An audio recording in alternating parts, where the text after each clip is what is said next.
అక్షరాలు దిద్దించాల్సిన చేతులే అఘాయిత్యానికి ఒడిగడితే విద్యాబుద్ధులు నేర్పించాల్సిన గురువే కామాంధుడిగా మారితే ఇక బిడ్డలకు రక్షణ ఎక్కడ?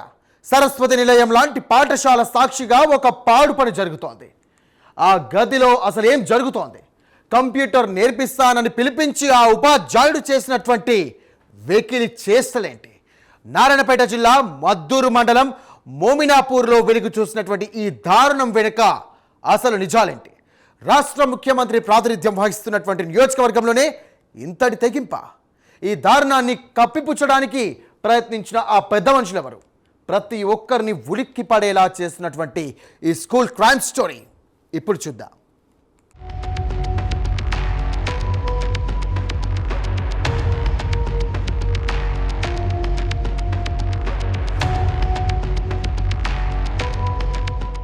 నారాయణపేట జిల్లా మద్దూరు మండలం మేమినాపూర్ గ్రామంలోని జిల్లా పరిషత్తున్నత పాఠశాల అది.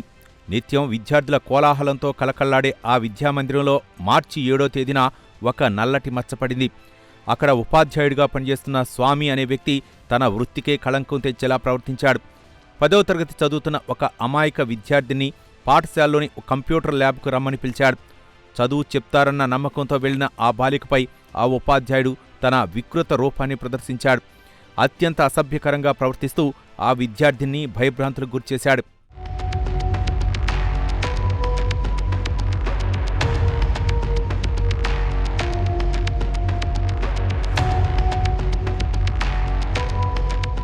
అయితే తాను చేస్తున్న ఈ నీచమైన పని పక్కనే ఉన్న సీసీ కెమెరాల్లో రికార్డవుతుందన్న విషయం ఆ కామాంధుడు గమనించలేకపోయాడు.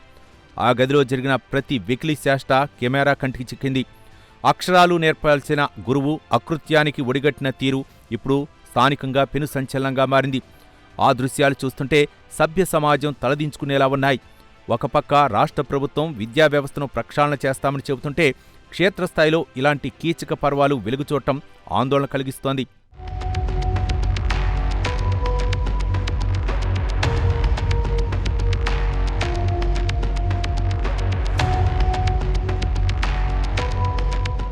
ఈ దారుణం బయటపడిన తర్వాత అసలు సినిమా మొదలైంది. తప్పు చేసిన ఉపాధ్యాయుడిని శిక్షించాల్సింది పోయి ఆ విషయాన్ని బయట ప్రపంచానికి తెలియకుండా తొక్కేయడానికి కొందరు తెరవెనుక చక్రం తిప్పారు. పాఠశాల ప్రధానోపాధ్యాయుడితో పాటు మండల విద్యాధికారి, కొందరు గ్రామ పెద్దలు కలిసి ఈ కేసును అణిచివేయాలని సూచారు. బాధితురాలి కుటుంబ సభ్యులతో మాట్లాడి రాజీ కుదర్చాలని, పోలీస్ కేసు వరకు వెళ్లకుండా అడ్డుకోవాలని తీవ్రంగా ప్రయత్నించారు. కానీ పాపం పండింది. ల్యాబ్లో జరిగిన ఆ అఘాయిత్యానికి సంబంధించిన సీసీటీవీ విజువల్స్ సోషల్ మీడియాలో ధావానంలా వ్యాపించాయి.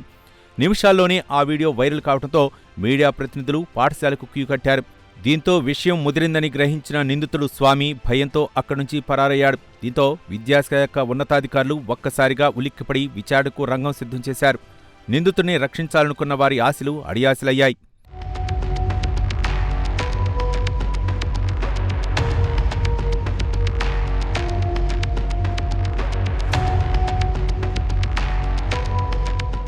ఈ ఘటనపై మీడియాలో కథనాలు రావడంతో పోలీసులు, విద్యాశాఖ అధికారులు మెరుపు వేగంతో స్పందించారు. జిల్లా విద్యాశాఖ అధికారి తక్షణమే విచారణకు ఆదేశించారు. ఎంక్వైరీ అధికారుల ప్రాథమిక నివేదికలో ఉపాధ్యాయుడు స్వామి చేసిన తప్పు నిర్ధారణ కావడంతో అతన్ని విధుల నుంచి సస్పెండ్ చేస్తూ డీఈఓ ఉత్తర్వులు జారీ చేశారు. మరోవైపు పాఠశాల హెడ్ మాస్టర్ ఇచ్చిన అధికారిక ఫిర్యాదుతో పోలీసులు రంగంలోకి దిగారు.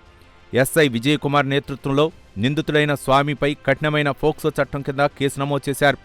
కేవలం నిందితుడనే కాకుండా ఈ దారుణాన్ని దాచిపెట్టినందుకు సహకరించిన పాఠశాల సిబ్బందిపై కూడా పోలీసులు సీరియస్ అయ్యారు.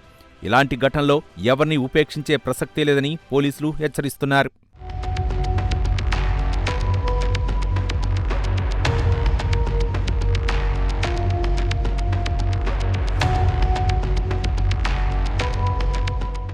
చూశారుగా, గురువు అంటే దైవంతో సమానం అంటారు. కానీ ఇలాంటి కొందరు మృగాల వల్ల మొత్తం వ్యవస్థకే చెడ్డ పేరు వస్తోంది. తమ బిడ్డలను నమ్మి బడికి పంపే తల్లిదండ్రులు ఇప్పుడు ఆందోళన చెందుతున్నారు. ఇలాంటి ఘటనలు మీ దృష్టికి వస్తే ఏమాత్రం భయపడకుండా వెంటనే పోలీసులకు ఫిర్యాదు చేయండి.